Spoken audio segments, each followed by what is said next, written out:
Welcome back to Vote and Voice. Today we're going to talk about how money changes who we are. So it's a question we all think about a lot. Like, we all love money. I mean, there's no denying that.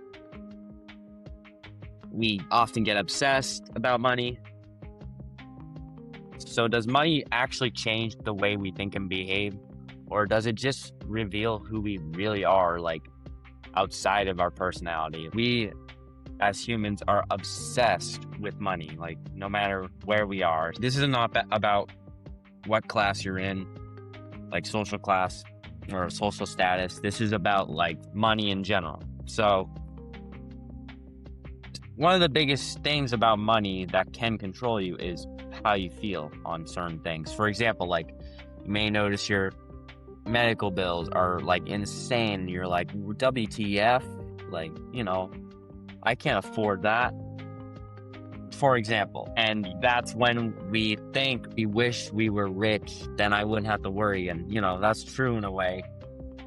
But the main idea is if you don't have a lot of money, then it's easy to worry and think more short term because it's more about the immediate decisions, like what you can afford, what you can't, and what risks you can take. So when people feel financially secure, their mindset can shift and it's easier to think long term and not worry about the small things when you have lots of money and have like a budget or financial planning. It's a different type of risk and they don't rely on others too much. So right away, money is already shaping how people think. And there's behavior. So some studies suggest that wealth can make people more focused on themselves, more independent, sometimes even less aware of others. But at the same time, people with money also have more ability to give, like philanthropy or donations, invest in causes or invest in others, support others. So it's not like money only pushes people in one direction, but it also changes what can be done.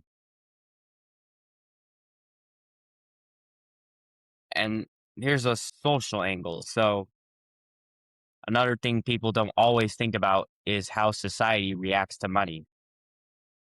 So when you have like tons of money, then people can treat you differently. That you already have more access, more influence, more opportunities. And that shows how you see yourself in a way. But, the environment that comes with it is very big. And it's easy to rely on your friends, and using your friends for money is, one of those gray areas, and one of the most complex parts of having friends is relying on money. Like let's say your friends are super rich, or like their father makes 1 million a month. Just for example, I can have whatever, even if it's not my money. So again, that's another complex issue. And borrowing your friends for money is, yeah, it's tough. You know what I mean? It's really tough. But I'd say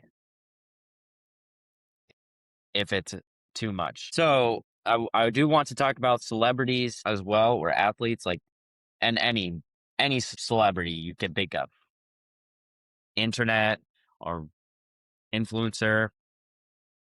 Yeah, you can definitely see celebrities or athletes in a more, some might be more generous or more grounded or more controversial with their decisions, and others become isolated or disconnected. And, it's easy when you have lots of money, it's easy to feel like, and we can see themselves as above the law in a way. It feels that way for some, and it does seem like some YouTubers kind of take advantage. Well, not all YouTubers, but we can see few YouTubers, doing, there's disturbing things for money, for example. Like all those prank videos, I'm sure most of you have at least seen a few prank videos. And I'll admit I did. I used to watch some, yeah, prank video. It was just basically harassing people on the streets. I know it's disturbing and all, like when you think about it. But when you look at it at a deeper angle, you'll realize that these content creators are doing it for money. It seems like it's easier to be above the law because they get lack of consequences. Usually their punishments like what? Trespassing. That's like the biggest punishment. Like, but to them it's so minor. Like it's doesn't do anything. It just puts them away. Doesn't mean they're banned from every Walmart or whatever private property.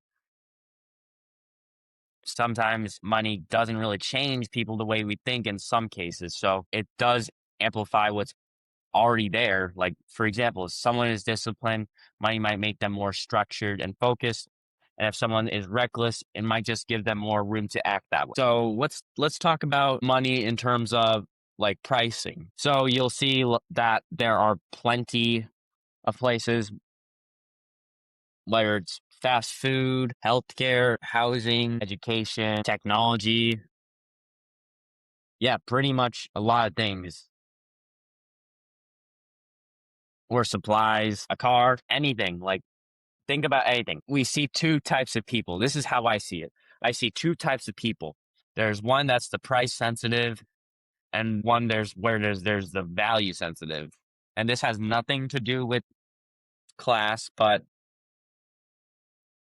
in a sense, like for example, like getting, let's say a Big Arch burger is $10.90 by the burger itself. And some people are like, that's ridiculous. Like, why is it so expensive? But that's the price sensitive people. But the ones who may be in a higher social class and get a Big Arch burger, for example, again, they'll understand, oh, it's expensive, but they'll be like, oh, I love to try it. I think it's pretty good. They see the value. And this is also same with people who are like, door to door sales. Think about a rich family and the father of the house tells these people,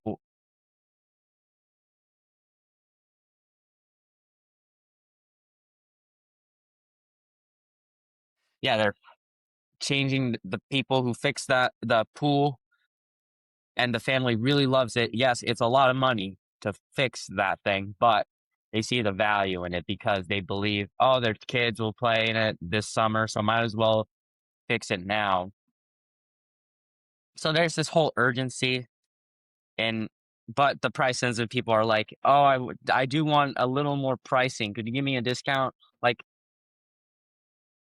so it's easy to see the difference with these price sensitive people and value sensitive people. The people who want to see value are the ones who are not afraid, less afraid, or less hesitant to ask about the price.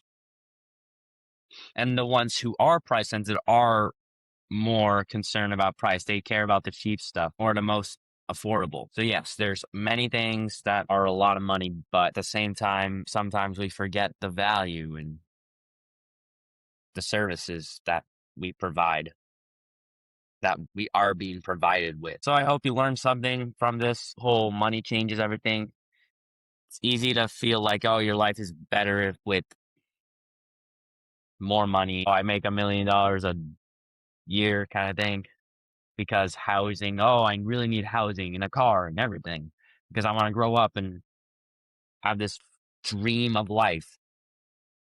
Like they call that the American dream for a reason. This idea of money, like immigrating to the United States, that is where a lot of people see the value in leaving their home country to have a better economic mobility. And that's how we as people see the American dream. And yes, some people say it's a myth and some people say it's harder nowadays. And yeah, we can agree, but